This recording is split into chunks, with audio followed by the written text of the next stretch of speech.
Good morning. Just before we get into Gemara, just share with you today is the 22nd day of Shvat, which is the 35th yahrzeit anniversary passing of the Rebbe's wife, REBITZEN Mushka Schneerson. Right, she passed in 1988. That would make this year the 35th anniversary of passing. So as Hasidim of the Rebbe, there's many layers to this, the observance of this yahrzeit. Firstly, the Rebbe is observing a yahrzeit, so we as Hasidim observe along, and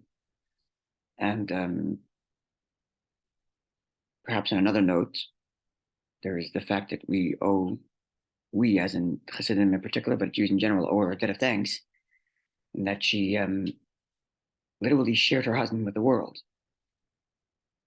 The Rebbe was unique, even within the history of Chabad Rebbes.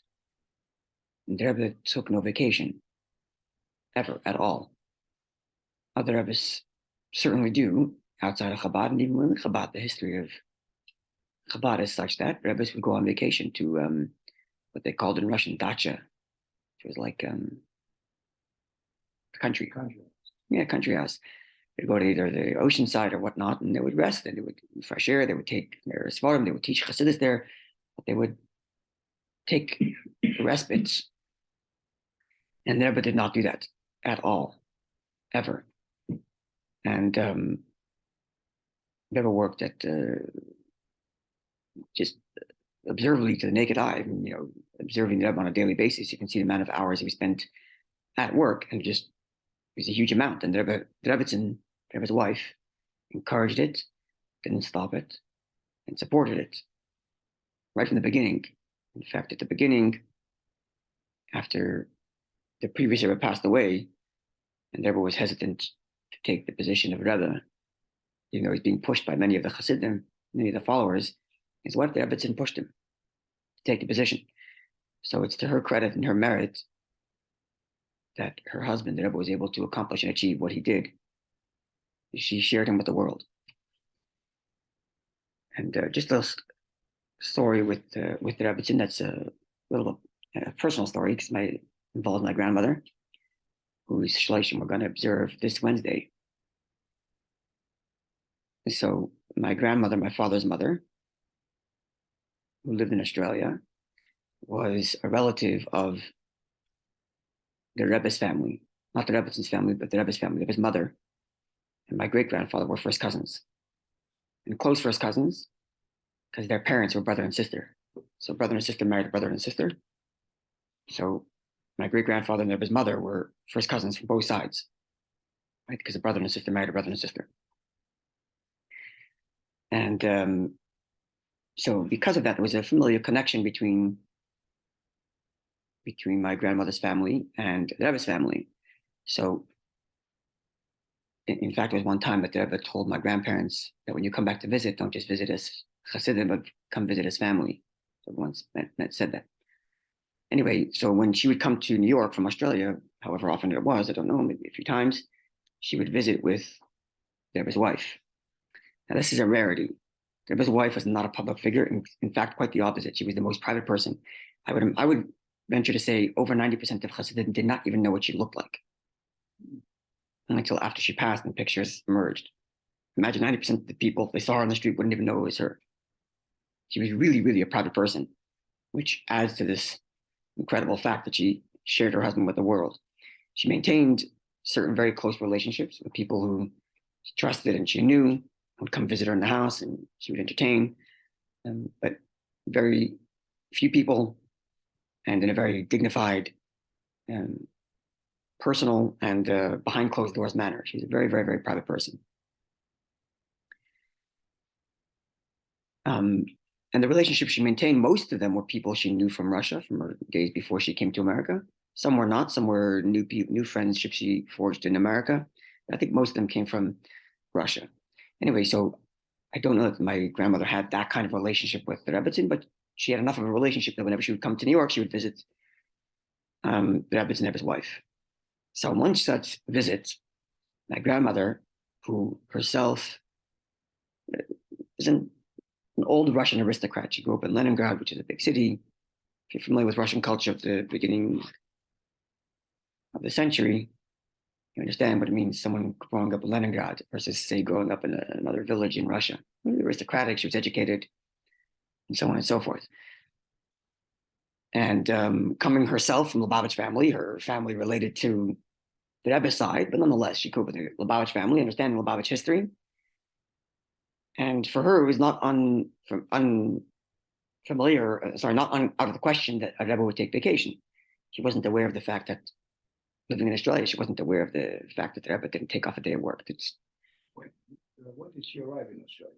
After the war or before? My grandmother, she was 15 when her family went to Australia in, I'm going to say 47 or 48. After the war, Russian Jews got fake Polish passports and snuck out of Russia, went to Paris, and from there they went to Australia at the previous Rebbe's behest to establish the Chabad community there and the yeshiva. Her father and 4 other families. Anyway, so she's visiting the Rebbe's wife, the REBITZEN. And as I mentioned, the Rebbe did not take off a day of work. But for my grandmother, that she didn't know that. Living in Australia, she didn't know that the Rebbe was such the type of Rebbe that doesn't take vacations. She knew growing up in Lubavitch families that Rebbes take vacations. In fact, I don't know if you count this as a vacation, but her family met the previous Rebbe when the previous Rebbe spent a Tishrei in Leningrad, which is where they lived, not where the previous Rebbe lived, but the previous Rebbe spent some time there. Anyway, so when she was visiting the Rebbe's wife, she told the Rebbitzin, your husband looks very tired. He's working, he looks very tired, which is in and of itself a certain relationship that a woman tells the Rebbitzin that your husband's tired, referring to the Rebbe. Most people didn't speak to the Rebbitzin, as I mentioned, and certainly not dare to utter such words. I guess she felt that kind of closeness to be able to say that. And so the Rebbitzin said, yeah, he works very hard. So my grandmother offered, why don't you take vacation? Why don't you and the Rebbe go on vacation for a few days? She knew from previous Rebbe said, you go on vacation. Why not? Why shouldn't Rebbe go on vacation? And the Rebbitzin, instead of making her feel like a fool, like, come on, do you know my husband? Anybody hanging around Chabad in the last 20 years knows my husband doesn't take vacation. It's a preposterous suggestion. But obviously, the Rebbitzin was not going to make my grandmother feel that way. And she very cleverly tells my grandmother in Yiddish, it's not practical. My husband would have to take a mountain of Sfarim. He'd have to take with him a mountain of books. And that was the end of the conversation. So it was like a kind of, gives you an insight into the kind of sensitivity, the kind of regal personality that the Rebbitzin was, that, validating my grandmother's suggestion, but politely declining without making her feel silly for the offer. Anyway, so that's just a little bit about the Rebbitzin and personal connection with my family. This is sort of a tangent. We're discussing Rebbitzin. What would he say today? What is going on in Israel? This the movement that's the opposition to the current government, what their aims are. I'm not familiar. Against Yiddishkeit, against everything that we have striven to build and to bring it back to what it should be. Right. I'm not strong. I'm not well versed enough in the Rebbe's view on Israeli politics, although the Rebbe's view is extensive. There's a great book. I don't know if you're comfortable with Hebrew. I read a book called Berega Ha'emet. In the moment of truth. Berega Ha'emet. And it's a book that chronicles, written by three authors, a Chabadnik, a leftist journalist, and a righty journalist, who came together to chronicle the Rebbe's involvement in Israeli politics. So I read the book, and that's pretty much as I know. And it's a very good book, and I recommend reading it if you're comfortable enough with modern Hebrew. Actually, my father's brother-in-law, my uncle, was sent on a number of missions by the Rebbe to be his liaison, to lobby in Israeli politics, whatever it was that Rebbe wanted to achieve. I can tell you this much, and this is clear.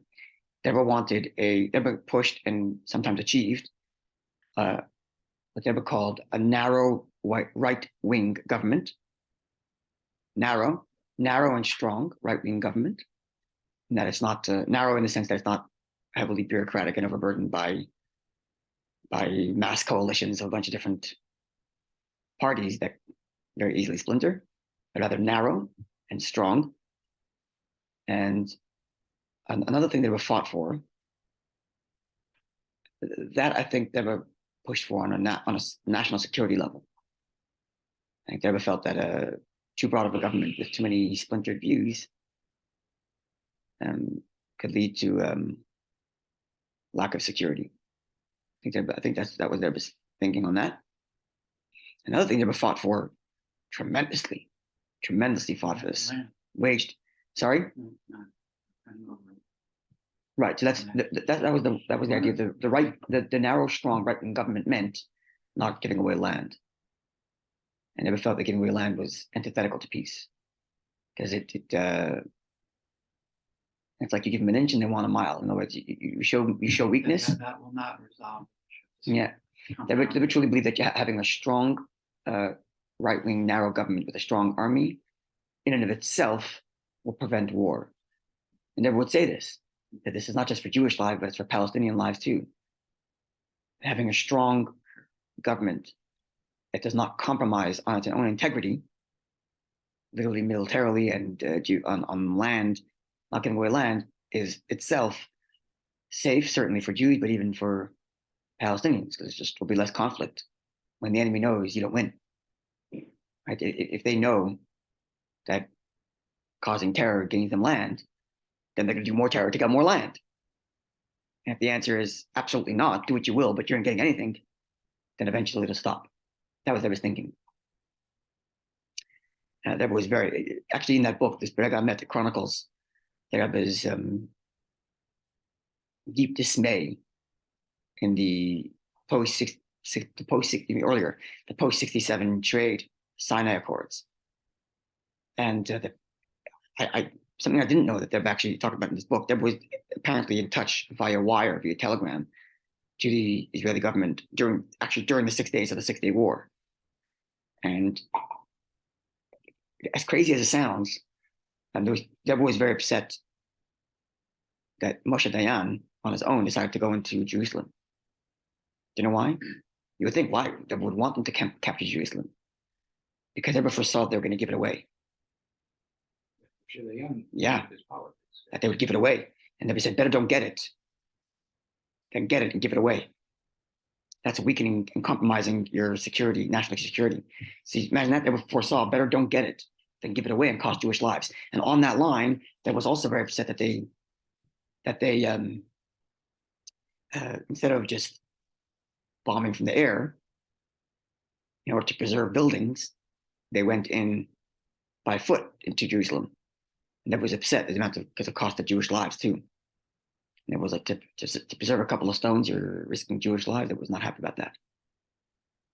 Anyway, so that was one thing that they fought for on a political level. And another thing, I think this is what you're referring to, they waged a battle tooth and nail on this and costed there lots of relationships, but they fought for this, which was the issue of Mili Yehudi. That the right of return says anyone who's a Jew can return. And they removed the word anyone who's a Jew according to halacha. And Deborah was not happy about that at all. They fought for this. However, I should catch myself before I go too far, because at one point Deborah said the issue of fighting for fighting for this issue is not the shluchim's job. And with shluchim, myself included, it's not their position to be lobbying for Israeli politics. It's their job to reach out to every Jew in love, and if the Jew has different politics than you, so be it. And if fighting a political war is going to turn off a Jew from coming to Chabad, then you undermine your own mission. So although the Rebbe himself waged this war, they instructed that this war is not for the shluchim. But the Rebbe did have his own liaisons, who was their job to fight for these things, not on a public level, not people like myself who are meant to be reaching out to fellow Jews and bringing them closer to Judaism, but people whose job it was to lobby for these kinds of things. And my uncle, my father's brother-in-law, is one such person. He was involved in getting Shamir into office in '91 on behalf of the Rebbe. The Rebbe sent him on a mission. He told me a lot about that. I'm not sure how much of it's supposed to be public, but he told me quite a bit about that, which is an interesting little bit of history about how the Rebbe put Shamir in office. Anyway, so I hope that answers your question. Okay. I remember when I read that book, I felt very strongly that someone should translate it into English, but you have to have a very good command of modern Hebrew. It's written in very much modern Hebrew.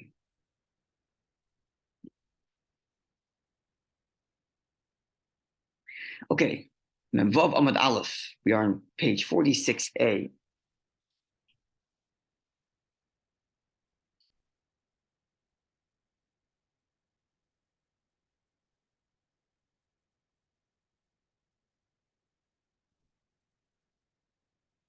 We substantiated two different versions of how to come to the conclusion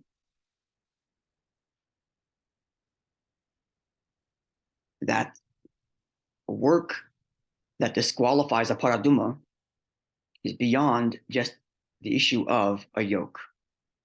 Although the verse only states yoke as a disqualifier for paraduma, we expand that to be any work, even if it's not moving, just placing it on. Because the verse says, with respect to paraduma, upon which a yoke was not placed. And the two versions are either, as it was the going thinking for most of our discussion, is we derive it by borrowing that law from Egla Rufa, either via Kal V'chomer or Pisei Shava, in which case the Gemara concluded, you cannot be more stringent than Egla Rufa, because you cannot be stronger than your host. Mm-hmm. So if you're taking the definition of work to be beyond yoke from Egla Rufa, then it's only when you do actual work, not just when you place it upon it. That would be one version. The other version would be to derive the law of paraduma as to the work, the disqualifying work being beyond yoke from the text itself, from the text of paraduma itself. How so? Because the Torah says, Asher lo oil, upon which was not placed, semicolon, a yoke. So because it's phrased that way, upon which was not placed a yoke, rather than upon which a yoke was not placed, we understand it to mean like this: upon which was not placed anything, period.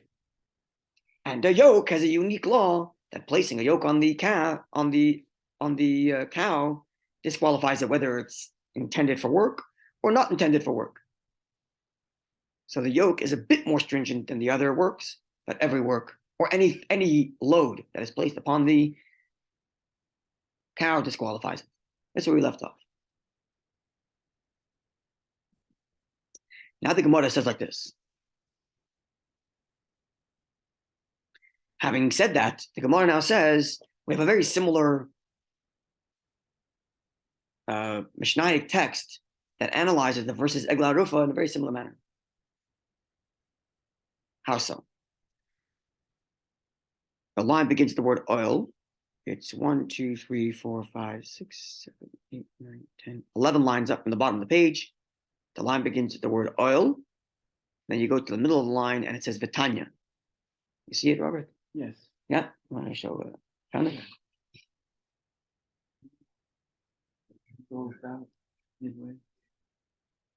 Vitanya Nami, we find as well a similar conversation, Gabe Egla, with respect to the Egla Rufa. Similar kind of analysis of the text itself. Kihai Gavna in a very similar fashion. Now, the text of Egla Rufa, let's remember, goes like this. Asher loy ubadba, that which is not worked with it. Asher loy nimshicha ba'oil, that was not drawn by a yoke. Did I get that wording right? I believe I did. Hope so, at least. Let's go to Dvarim Chaf Aleph and pull it up very quickly, make sure I got it right.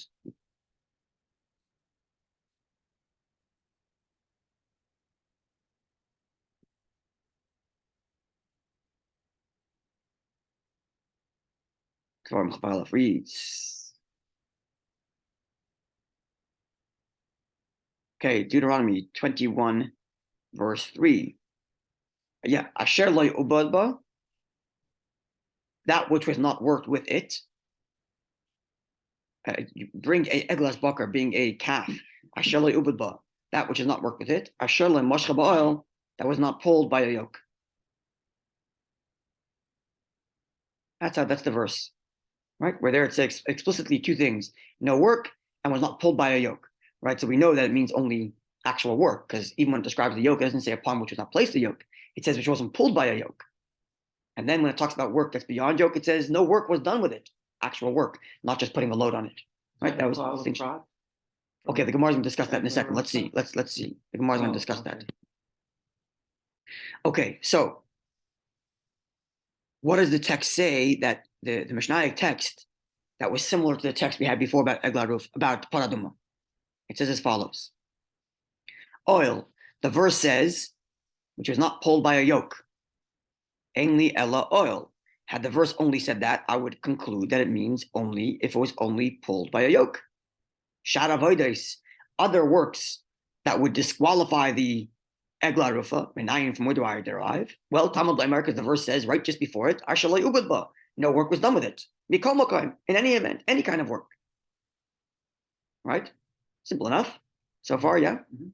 Says the Gemara, if came, and if so, Ma Talmud Sotah oil, why specify yoke? The second clause seems to be redundant. The first clause is no work was done with it. That includes everything. And the second clause is, which is not drawn by a yoke. Why say that second statement? Drawn by a yoke is already included in the first statement. No work done with it. Yeah. Mm-hmm. So concludes the Mishnaic text. Similar conclusion to the Paraduma thing. Which is oil, poisel, the work or drawing a cow with a yoke, or drawing the calf with a yoke, will disqualify the calf for eglarufa. Ben b'shas avoda, whether you draw it as part of its work. Ben shaloi b'shas avoda, whether you draw it not as part of its work. So I put the yoke on it because I want it to do work, and then I pull, or did I put the yoke on it because it's too heavy for me and I want to bring it home, and then I pull? In either event, it is forbidden because it says that was not drawn by a yoke, without qualifying whether it's in work or not work. Anytime you draw the animal with a yoke, disqualify it. Similar to Paraduma with placing. Exactly. That's why the Gemara said we find the teaching in Eglarufa similar to the teaching of Paraduma, but in Eglarufa it's for moving, and Paraduma it's for placing. And therefore, Shara Avodas, other works, ain't boisless, will not disqualify El B'Shas Avoda unless you do some work with it at the time of work, and not if the work happens by the by, or in an inconsistent and out of the ordinary manner. And quote from the Mishnaic text. And the Gemara continues, just as the Gemara did when it was done, the Mishnaic text that described Paraduma. The Gemara asked, why don't you do a kaluprat? Right, that's what the Gemara asked after reading the text about Paraduma. The Gemara is now going to ask the same thing about Eglarufa. It's your question, Robert, yeah?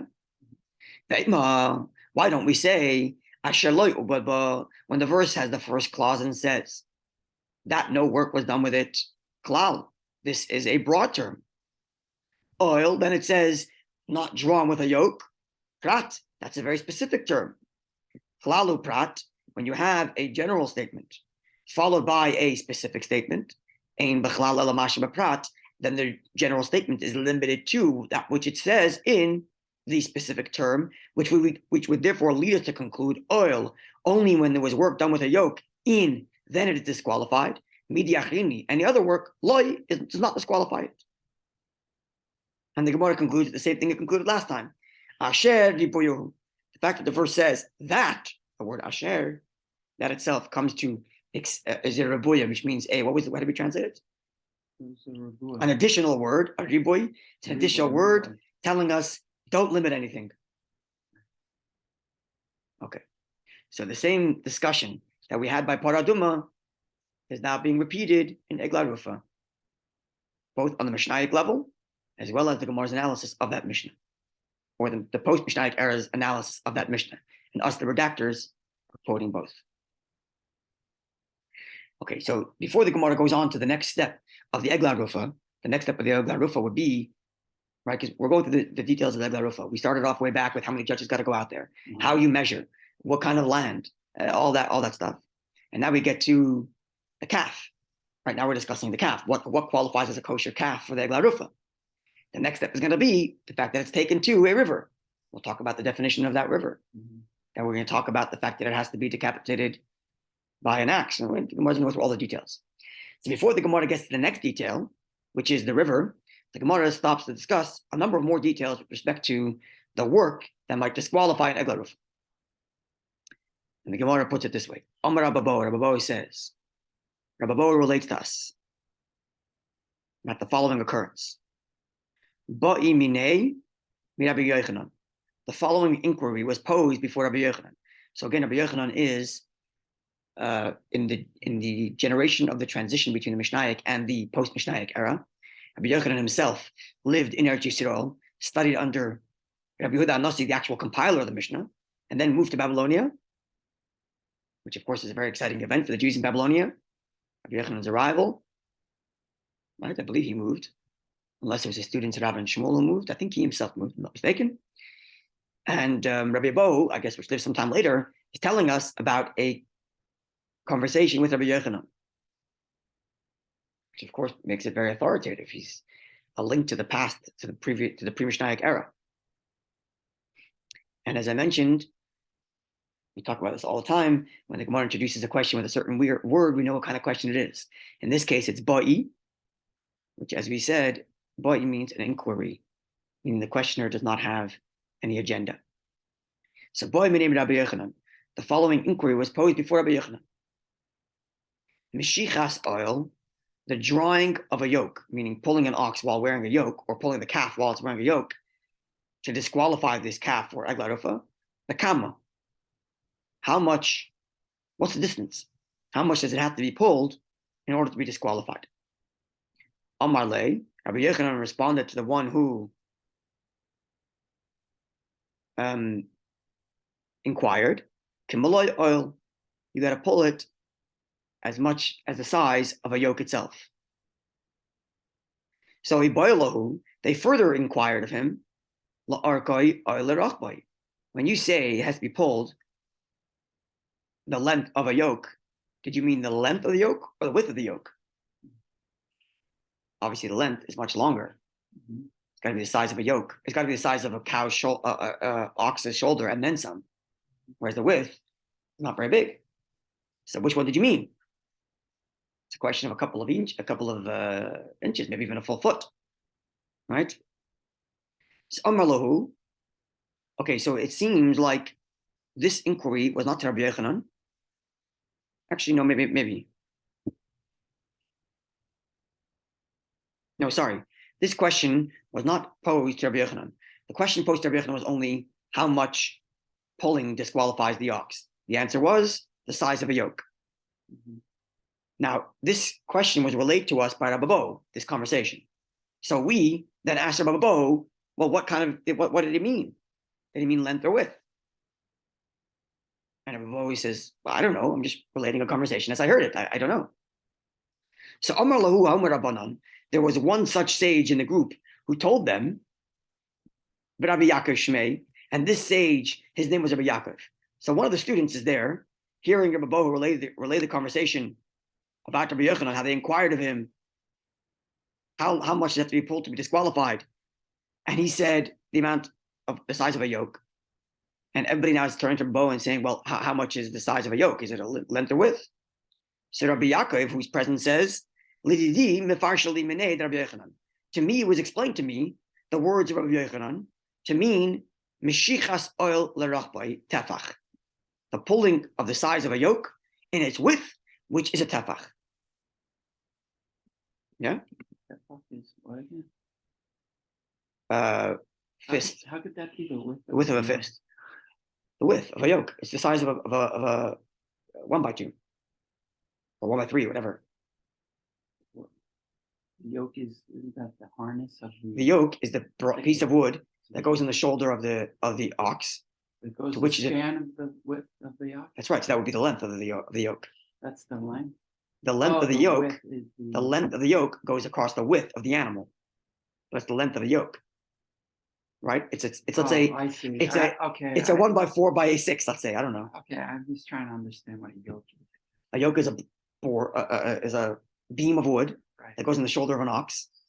So that's the To which is- length, not the width. So the length Okay. of the yoke goes across the width of the animal's shoulders, Right. Okay. right? But the width of the yoke is only a tefach. Got it. Yeah. Okay. And this is what Rabbi Yaakov tells us that he heard in explaining Rabbi Yochanan's words. The Gemara asks, Valema, if that's the case, and now the redactors of the Gemara are discussing this. So the redactors of the Gemara are relaying two conversations. Rabbi Bo telling us about a conversation between Rabbi Yochanan and someone who asked him. And then when Rabbi Bo relayed that, Rabbi Yaakov says, oh, I heard that Rabbi Yochanan meant the width of a yoke, which is a tefach. To which the Gemara asks, Valema, so why didn't Rabbi Yochanan just say tefach? So when Rabbi Yochanan was asked, how much do you have to pull the yoke to make it disqualified? Why not just say, well, you pull it a tefach, hand breadth, that's it. Simplify it. Says the redactors of the Gemara, says us. Hakamashmalan. Here's what Rabbi Yochanan is teaching us. You have to remember something as follows. The sages of the Gemara and the sages pre the Gemara did not write anything down. If they did, it was in very brief, short notes. But most of them actually memorized what they were taught. So if they were given an hour lecture, they were told to memorize one phrase. And that phrase, which they would memorize, would contain in it the whole lecture. So what the sages would do is they would try to pack as much information as they can into one phrase so that you can remember more. So that's what's happening here. Rabbi Yochanan tells them, the amount you pull of a calf in order to disqualify it from Egla Rufa is the amount of a width of a yoke, which is a tefach. And in so doing, he teaches us more than one law. Number one, he teaches us that Egla Rufa, once you pull it a tefach with a yoke, disqualified. But it also tells us another thing. Hakamashman, this is what he's teaching us.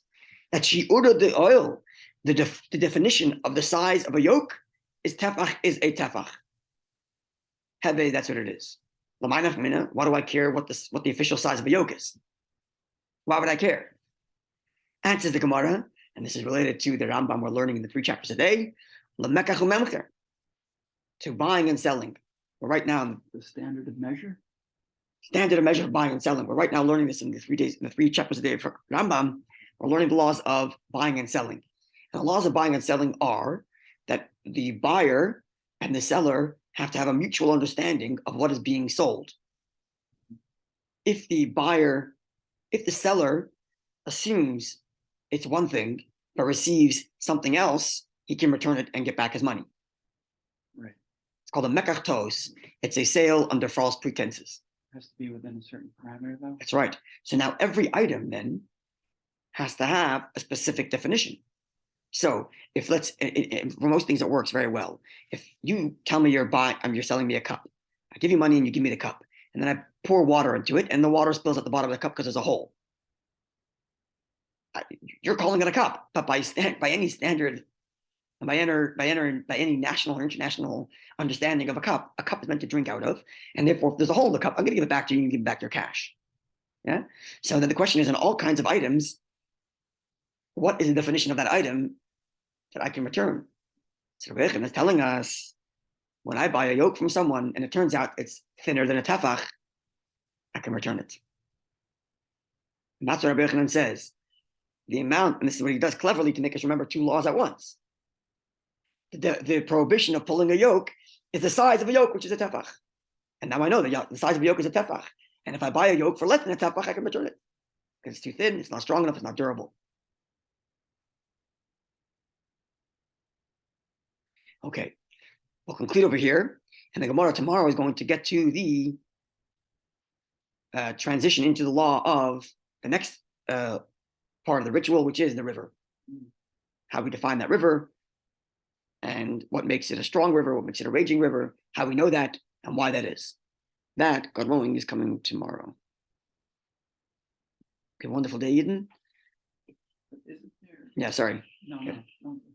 Isn't there even within a tefach, there's some differences of opinion? How big a tefach is, yeah. With the thumb in or out. Yeah. Like that.